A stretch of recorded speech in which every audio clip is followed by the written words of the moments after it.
And we're back with season 2, episode 2, part 2, take 2, 2222. And I'm here with Stefan. We left off talking about our good friend James Lopez. And I believe you're in the middle of the Air Force experience you had with James. Yeah. So the Air Force experience was definitely an experience to where capitalizing back off what we said. He pretty much always like preached, bro, don't be scared to do what you want to do. Go ahead after it right now. Just do it. You know what I'm saying? People are gonna, follow you just by being you and all this type of stuff. It's funny he said it because, just a lot of stuff I study and things now talks about the influence of, just people themselves, like even a homeless man having influence on people when they're not trying to have an influence. But being purposeful in your life and sending a purposeful message will always get, and that's what he was always telling me, like, be purposeful. You're an amazing person. Be purposeful. I was just always telling me that. And so, like I was saying, a lot of the stuff that I'm doing now also reflects, our relationship and what I had going on. As he was going through, a lot of his, problems and things like that. I was also going through a lot of my problems and things too. I didn't even realize it. And he was noticing within me, without me noticing it. But that's why I'm also doing, a lot of the horticulture, agriculture, technology, also botanist. I love working with mycelium.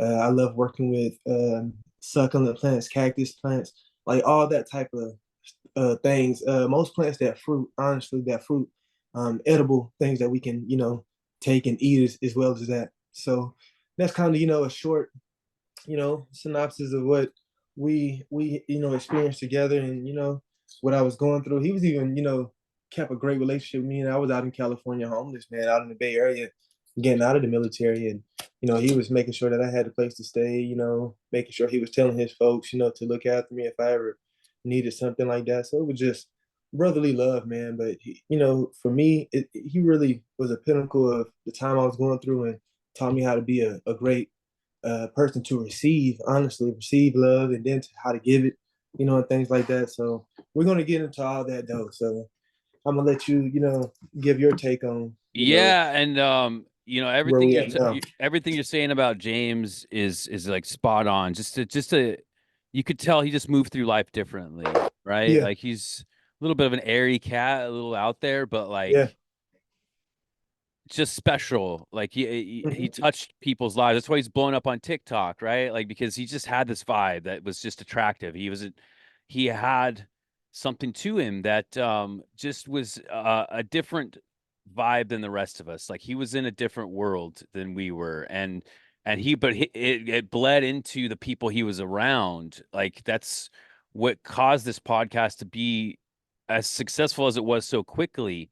And we didn't get huge, but he was growing hugely on TikTok and just came out of the military swinging, just like ready to take on the world. Like, and he had a vision. He had all these things that he wanted to do, and it was just. I'm older now. I'm 41 now. I was like 39 when we were doing this, and he's 26 years old with just twinkle in his eye, ready to take on the world and conquer it.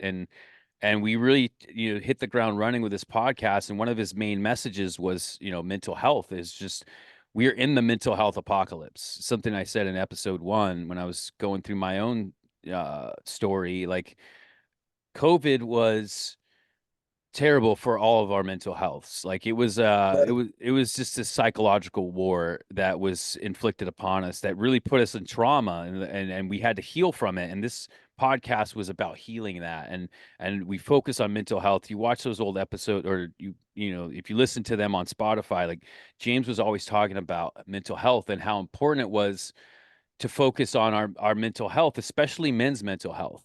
And this is something we went into yesterday was there aren't a lot of resources for people coming out of the military, their mental health. There aren't a lot of resources for men, or even there's not a lot of fucks given about men's mental health. yeah. We're kind of psychologically told from a young age as men, like you just got to suck it up and keep going, and we stuff our emotions down, we don't address them, and we build this pile up inside of us within our emotional body to where it breaks at some point, right? And there's nobody gives a shit about us. Like we're the expectations placed upon a male and this isn't crying for men because we do our shitty, share of shitty stuff, and we fucked this world up pretty good. But like the amount of pressure that a man has to be the breadwinner, to provide and all these things, and then if you make one little slip up, then you're a piece of shit, and then you get your kids taken from you, and then all your shit gets taken, and Yeah. it's just this it creates this environment for men where like we can't deal with our problems. We've never been taught emotionally how to deal with our problems because we've been told to stuff them away from a young age. So we just keep it all bottled up inside, and then we just keep taking hits. It's like we stop blocking our face, and we keep taking hits and just sucking it up and getting through it, and it just builds exponentially. So men's mental health and mental health in general is like very important. And we talked about James and his demeanor, and he's just this ray of sunshine, and how he's the guy that pumped everybody else up, but under this exterior, it was hard to read the turmoil that was going on inside of him. Hmm. And you would never know. You would never know that this guy was dealing with something so deeply. And he had gone through things in the military. He was stationed as a military police officer in the Air Force in Qatar and saw a lot of bad things. And it's not a war zone, but like there's dudes killing themselves because like you get this separation anxiety. And then the men, like I said, a lot of these guys in the military, they're that macho type that's not going to show their emotion. So they are all like powder kegs of emotion ready to explode. And then they've been taught to harness that and use it for violence, right? So um there's a lot of like suicides in the military, and this has been well documented. And James, as a military police officer, responded to a lot of these things. He saw these men who have taken their own lives. He saw a friend of his kill himself in front of him at a party, like just traumatic shit. And then Yeah. responding to things like domestic violence, because a lot Yeah. of these men will bring their Wow. families.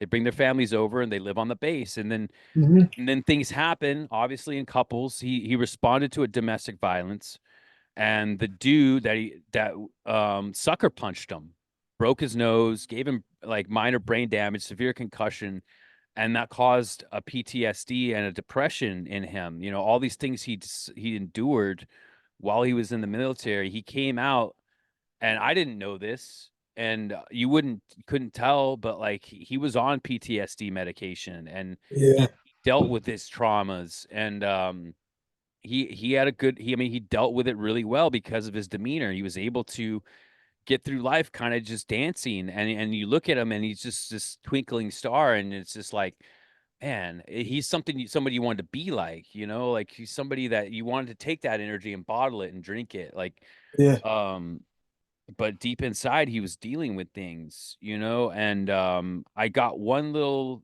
snapshot into this. I was supposed to golf with him. He was going to meet my brother and I at the golf course, and then I get a text, "Hey, I'm going to be late.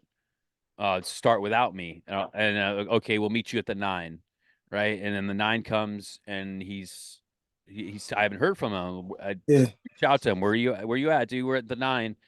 He's like, "Oh, I'll be there in a bit." So I ended up catching up with him on the 14th hole. I get a text from him, "Hey, I'm in the parking lot." So I go in my cart, pick him up. Just grabbing my jacket. It's still cold in North Yeah, Carolina. go for it, dude. Go ahead, And bro. there was this glazed look in his eyes where you could tell that it looks like he was scared, right? Like really scared and just not all there. And he's had this wild story about how he was abducted by aliens, and how um the What was military. that about? What'd he say? How'd that go? Honestly, man, he didn't go into a lot of detail. He just kind of said, he kind of just described the experience, right? Like I was in my room and I closed my eyes, and then I felt something and I opened them up, and I was in a craft, and I guess I don't remember the message they had for him because I was just so blown away by like this story. Like I don't remember all the details. I just know that he felt that he had been abducted, Yeah. and then he thought the military was following him. He's like, "Oh, there's white vans following me," and he's just really scared. He's like a lost child in the forest, like. And I had to kind of talk him down, and he was he's puffing the marijuana vape pen like a nicotine addict puffs their vape, like Yeah. all the time. He was constantly on that pen. So I was like, okay, I think you're just really stoned, dude, or you had a crazy dream. Like, I don't think you really got abducted. I don't know if the government's following you. Like, I think you just, I had to talk him down, and that was a little bit of a red flag, like something's like I got a little snapshot into his mental state. He was, it was just, it was more fragile than I had imagined, and in hindsight, I wish I would have said something because Yeah. maybe For sure. it could have changed it. That's one of the things that I was kind of beating myself up about. But these PTSD meds, man, once you get on them, you can't get off. It's like Mm. it becomes a dependency, right? And a lot of these mass shooters, the common thread is they're all on these Mm. antipsychotic PTSD type Yes, sir. medications, and at Hmm. some point they either stop taking them, or or the medication themselves has a bad reaction, and it's a mental, it's messing with your brain, right? Your brain chemicals, your brain chemistry. So like it creates a volatile human being, and especially when you're dependent on them. And I didn't even know he was on these meds, right? I didn't Yeah. know. I just thought he was dealing with his trauma through medicating with weed.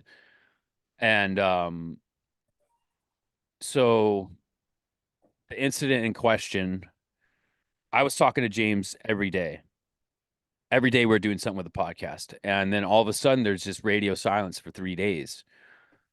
And so I'm like, that's weird. Like, it's not like James to not reach out to me. And so I text him, hey, you all right, dude? Everything good?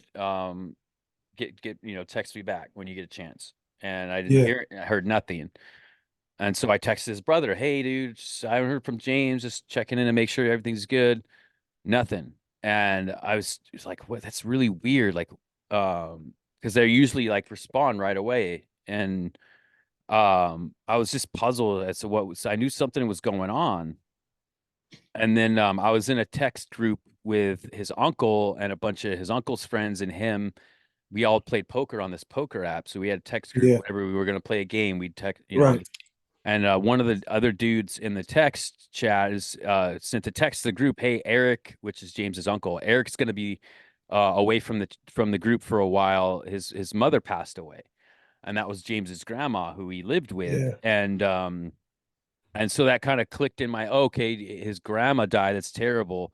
No wonder I haven't heard from him or his brother. Like, they're grieving his grandmother. So at first I didn't think anything of it. I was just like, okay, um, I'll give him some space. I sent a text. I heard about your grandma. I'm sorry.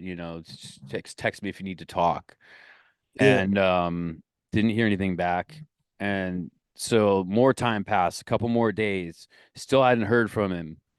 And I was really close with James at this time. Like, he's like my little brother. Like, he was my little protege. I'd take it under my Yeah. wing to let's go conquer the world together. And so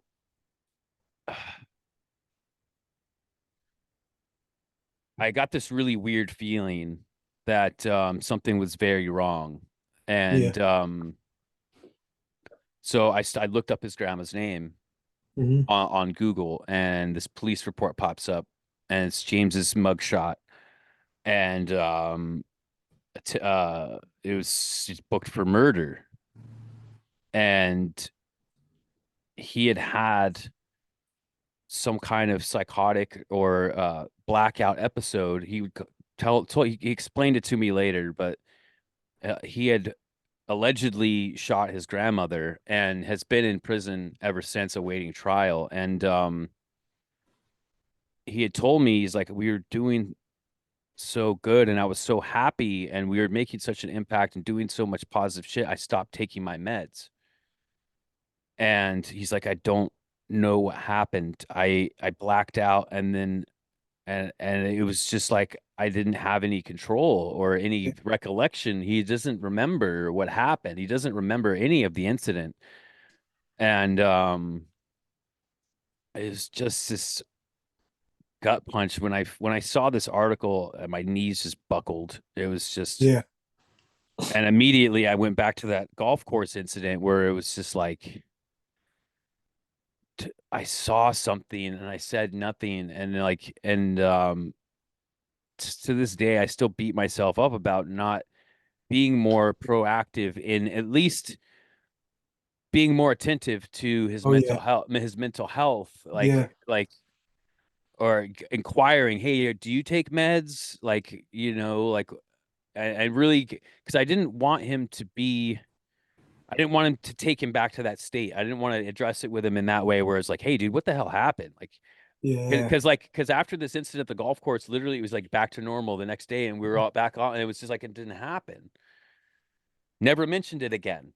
Didn't mention about his experience with aliens or anything. Like it was just like it didn't happen. And it was just like I just wrote it off as he was really stoned, and just how it gets when you're really stoned. You get kind of paranoid, and maybe you see weird shit, or like like especially with those vape pens, man. I take one hit from that thing and it takes me to another plane, and it's like just this different high than a plant high. Like it's I don't like it. Yeah. It's It's there different, synthetic. it's a synthetic feeling, like, and it's a synthetic high that I don't think is right. I don't think that No. that's the way that we're supposed to smoke that plant or use that chemical. Like No.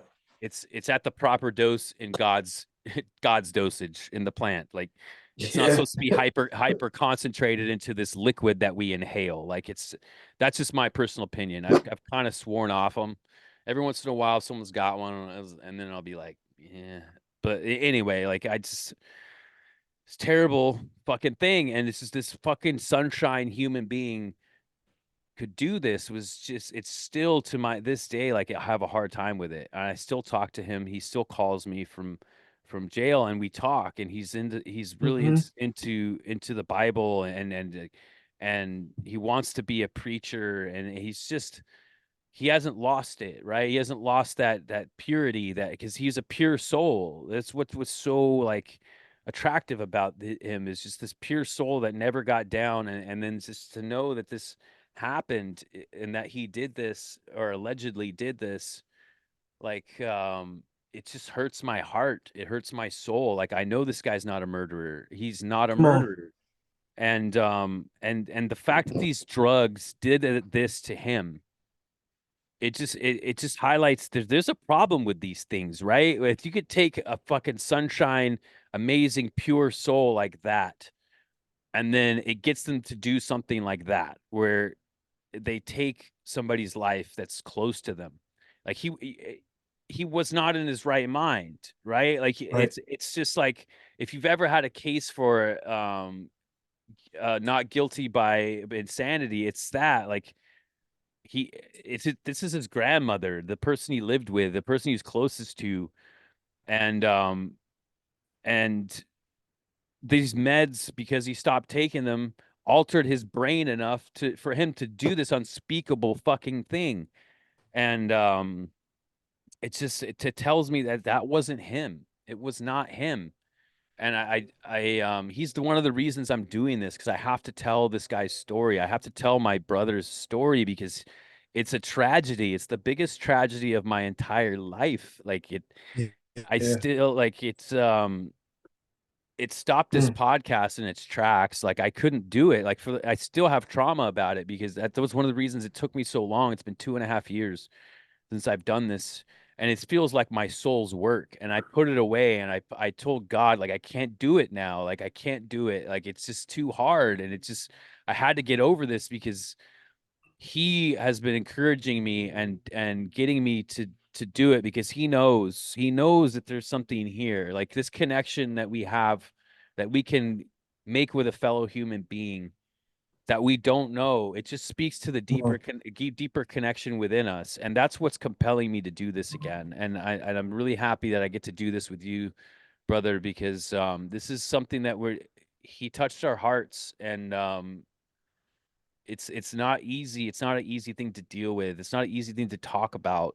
Um, but I want to tell this story and get us to the focus on mental health, because we have we have the God particle inside of us, man. Like we're given a piece of him. Everybody. We are given a piece of him, and Well, it's like, and that's our connection to each other. And sometimes. we're all living in this state of degradation and sorrow and sadness and suffering when we don't have to. And the mental health aspect, then the way we deal with it makes it doesn't make it better. It's part of this machine that just eats us alive and has distracted us from that particle and gotten us to believe we're not good enough and gotten us to think that we're not worthy or that we're unredeemable and it's nonsense. And when you make a connection with a fellow human, you see that God particle in them, it clicks and you realize this is a gift and everybody is a piece of God. Hmm. And I want to enlighten that within everybody, and that's why I'm doing this. And as tragic as the James situation was, you said God makes no mistakes. Yeah. He makes no mistakes. And terrible things happen in this world, terrible fucking things that we're just like, why would God let this happen? But it's like you can't look at it from that. You have to look at it from the bird's eye view. There's Mm. something, there's a reason for it. God's writing this incredible story, and we're not meant to understand it. We're just meant to embody that particle and what our purpose is with that particle. What are we supposed to do with it? And the rest of that is up to the author. And I'll tell you what, man, if we could make something positive out of this tragedy, then that to me at least puts something on the wound. And that's why I want to do this. So That's a great way to say it. it's it's something I'm never going to get over. Like, Yeah. because especially when I talk to him and I cry sometimes after I hang up with him because it's just like, how did this pure soul end up in this terrible, terrible place? Like, and he's still got this positive outlook of he's given his life to God. And I'm I'm a little bit in a different place spiritually where like I grew up in the Lutheran church, and there's certain aspects of the dogma that's been formed around the Bible that I don't fully agree with. And one of the things that Hmm. I don't like about the church is the guilt. And Yeah. I feel like the debt has been paid, and too much of the church is trying to make you feel and kind of traps you in that state of degradation of like the flesh. You're not worthy of God's love, but he gives it to you anyway. And it's like, no, like God paid the debt. If the debt's paid, he's already forgiven you. And we talked about this yesterday, like self-forgiveness, right? Like I think that's the biggest obstacle to a lot of us actually reaching that state where we can communicate with God is we haven't forgiven ourselves. We keep Mm. ourselves in this lower state of vibration of fear because we've been taught to fear God instead of love God. Yeah. If you love God, you have nothing to fear. There is no Come on. fear in that frequency. It's the opposite, Come on. and I've kind of gotten to the state where I've rejected anything that tries to put me into fear state Yes, sir. as something of the darkness. Like that's how I view it. And I think too much of the fire and brimstone type of shit is not the vibe that Christ embodied. It was a purity and a love and an understanding that is deeper than a lot the message. And I think that a lot of what the church is doing is being the veil, and the veil was torn when Christ died, right? So the veil was supposed to Yeah. that signified the end of the separation between God and man, was the tearing of the veil in the tabernacle when Christ passed away. When he's paid that debt, the veil was torn. And too much of the not modern Christianity is still a veil. It's like the church needs you, Yeah. so it wants you to think that you need it. But Mm. I don't need the church. I'm the temple. I am the temple of Mm. God, and Yes, sir. this is the temple out here, and I connect to Yeah. it. And Come on.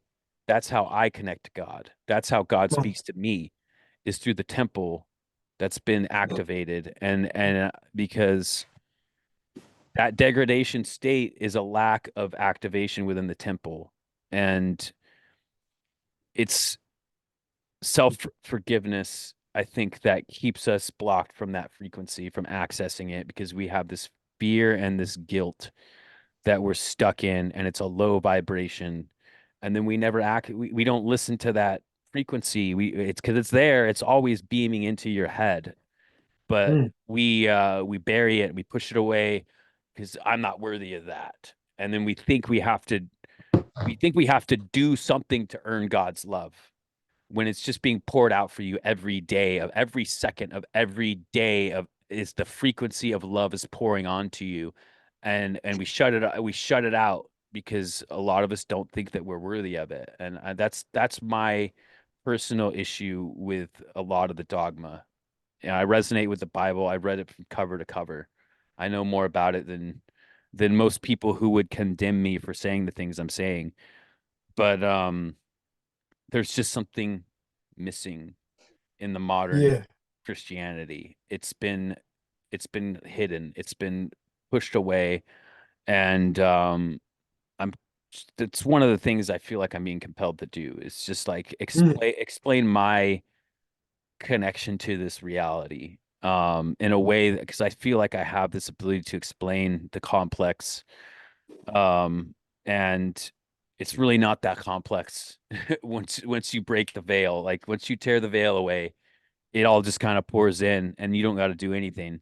But you have to remove that blockage. You have to remove that veil and open yourself up to that love that's just there. It's just there waiting for yeah, it's just waiting for you to acknowledge it. And yes. I'm always Ability drawn to receive. I'm always drawn to the scripture, Christ's words of, love God with all your heart, your soul, your mind.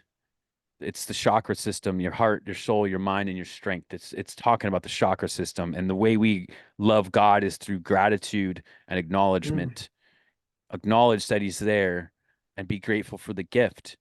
And that's how you love God. And then you wow. love your neighbor as yourself, because your neighbor is yourself. It's a reflection of you. They have a God particle in them too. It's Mm, and that's what this is, man. And it's just coming back home to that consciousness. It had to be separated because God is evolving consciousness through this experience. That's how I see it. Is like he had to give himself amnesia and put in his particle in billions of people and just tell the story of the return to one. That's what it all yeah. is. That's what this whole thing is. That's the word. It's Mm, the return to the one. mm. Um, wow, Man, that was quite a tangent.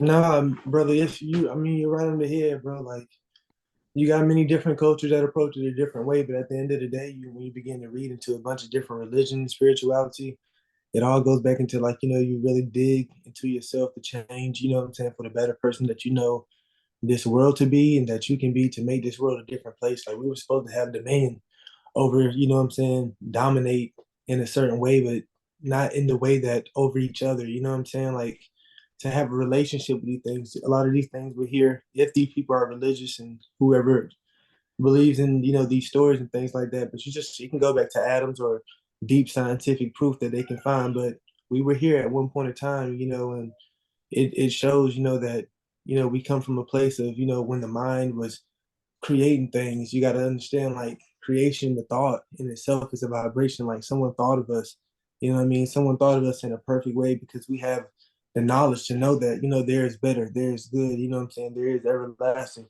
to where we know down to scientific evidence, like, oh, things live on, energy pass on. There is like when you were talking about trees, meditate with the trees, energy exchange, you know what I'm saying? Nothing never truly dies, but the person that you are and the attitude that you hold, like when there's hell, Sheol, so they call it, you know what I'm saying? They say no one truly ever dies, but you're gonna go to a place that your soul is, and maybe that's until you can graduate into a different place or whatever, you know what I mean? Like until you die to the person that we are. But man, it gets really deep when you think about, mental, because a lot of people are scared to go deep because they fear like you ever heard of people saying like man, they just had like like an overload. What they be calling it? Like he had a mental breakdown. Hmm.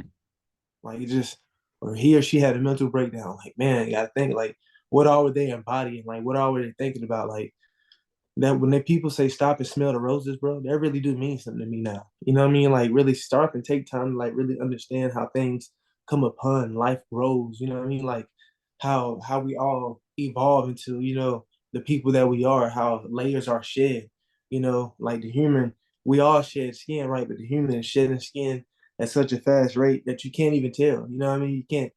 We're not like we don't just come out our shell like reptilians or other species, things like that. Like we evolve over time. You know what I mean? We blossom. It's like a flower, but it's a longer process. Really, it's a fast process, but it's we get a chance to see things evolve. Like we need to really start take time and really love the evolution of life in itself. But without the AI, without all the Wi-Fi, with all the waves that we don't see, like really get back in tune with like, oh man, if I take this rock or whatever, I can make this and this float, because they have these certain bonds and just like what's true north, things like that. Like, Yeah.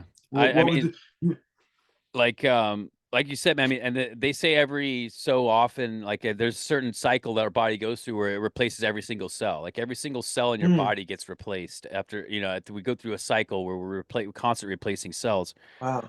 And and the Mm, evolution is I really want to get into the AI stuff because I feel like there's this shift coming. A lot of the spiritual community talks about these two worlds that there's the world splitting.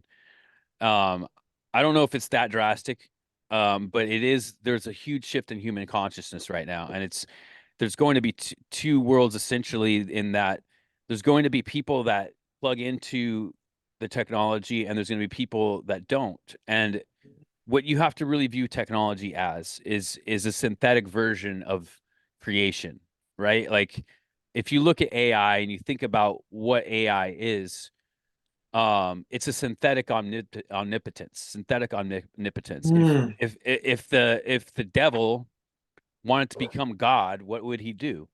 He would make an AI system exactly like the that what we're making, that we're creating for ourselves, right? Where it's a yeah.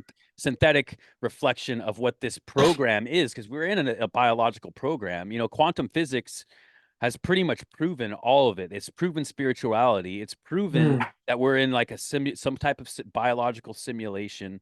It gets uh deep. it gets real That deep, spider and web. it's they like to bury the quantum physics, and not science doesn't like to acknowledge it because it really does kind of confirm a lot of the ancient texts and a lot of what the ancient texts were trying to describe to us as to what this experience is. It's a freaking program, and what it is like they said before. Before anything there was the word, right? The word Mhm. existed before anything. What And this is just me getting downloads throughout from from consciousness, is like this program is the word, right? Like you look Mhm. at you ever seen the movie Pi? With the It, tiger.